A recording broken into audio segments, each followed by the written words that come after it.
Assalamualaikum warahmatullahi wabarakatuh. Saya Fajrul Falah, mahasiswa Diploma 4 jurusan Teknik Informatika, Politeknik Elektronika Negeri Surabaya.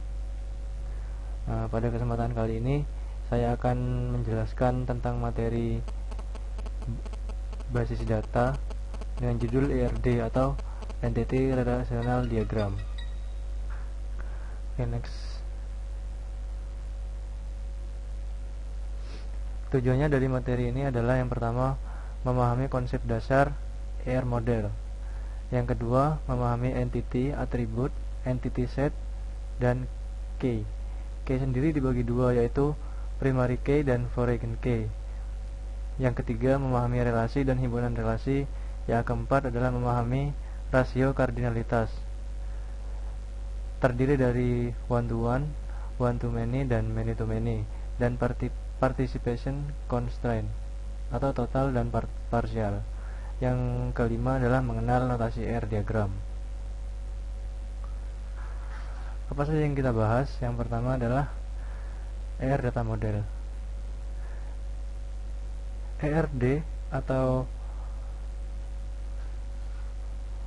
ER data model adalah diagram yang digunakan untuk menggambarkan hubungan antar entiti dalam suatu sistem. ER diagram menggambarkan tipe objek, mengenai data itu di manajemen, serta relasi antara objek tersebut. ER diagram digunakan oleh sistem analis dalam merancang database. Jadi sistem analis itu tidak hanya menganalisis sistem, tapi juga merancang database. ER model dibuat berdasarkan persepsi atau pengamatan dunia nyata yang terdiri atas entitas dan relasi antara entitas-entitas tersebut. Sebuah database dapat dimodelkan sebagai kumpulan entity atau entitas, relationship atau relasi di antara entitas. Entitas adalah sebuah objek yang ada dan dapat dibedakan dengan objek lain. Entitas ada yang bersifat konkret seperti orang, buku, pegawai, dan ada yang bersifat abstrak seperti mata kuliah, pekerjaan, kejadian, dan sebagainya. Setiap entitas memiliki atribut sebagai keterangan dari entitas. Misal, entitas mahasiswa yang memiliki atribut NRP, nama, dan alamat. Bisa juga entitas pegawai yang memiliki atribut nama, alamat, dan NIP. Ya, gitu. Selanjutnya, setiap atribut pada entitas memiliki kunci atribut atau disebut key atribut yang bersifat unik. Misalnya, entitas mahasiswa dengan atribut NRP sebagai key atribut. Beberapa entitas kemungkinan tidak memiliki key atribut sendiri. Entitas demikian disebut entitas lemah atau weak entity. Tapi dalam kenyataannya, entitas lemah itu sebenarnya tidak ada. Jadi, triknya di sini kalau ada entitas lemah langsung digabung dengan entitas kuat. Jadi entitas lemah itu tidak ada. Lalu materi yang kedua adalah jenis atribut dan notasi ER diagram. Ada beberapa notasi yang digunakan untuk membuat ER diagram. Misalnya notasi Chen, Martin, El-Masri, dan Kort. Akan tetapi pada umumnya adalah sama. Perbedaannya adalah pada pemilihan simbol-simbol yang digunakan. Pada materi kali ini kita menggunakan notasi El-Masri karena lebih umum, banyak digunakan serta mudah dimengerti.